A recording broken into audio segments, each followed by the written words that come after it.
இந்தியாவுக்கு அடுத்த பாகிஸ்தான் உருவாகுதா?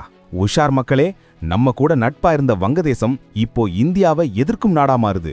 இது வெறும் அரசியல் இல்ல, ஒரு பெரிய சதி.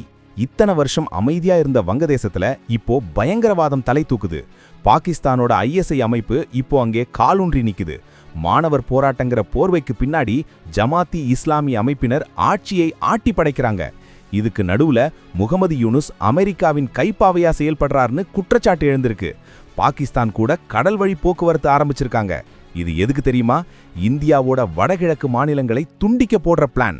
இது வெறும் எல்லை பிரச்சனை இல்ல, நம்ம ஊர் வரைக்கும் பரவக்கூடிய வெள்ளைக்காலர் பயங்கரவாதம். படிச்ச இளைஞர்களே தற்கொலை படையா மாறுற கொடுமை நடக்குது.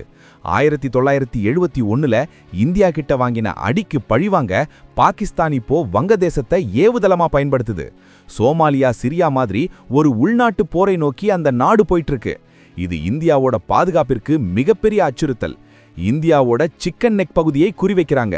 நாம இப்போ விழிப்பா இல்லைன்னா ஆபத்து ரொம்ப பெருசு.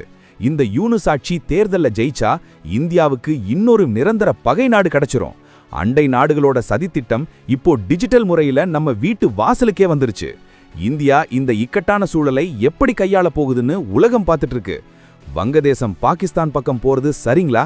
இந்தியா என்ன செய்யணும்னு நினைக்கிறீங்க? மறக்காம உங்க கருத்தை கமெண்ட் பண்ணுங்க. இத மத்தவங்களுக்கும் ஷேர் பண்ணுங்க. ஏன்னா இந்தியாவுக்கு அடுத்த பாகிஸ்தான் உருவாகுதா?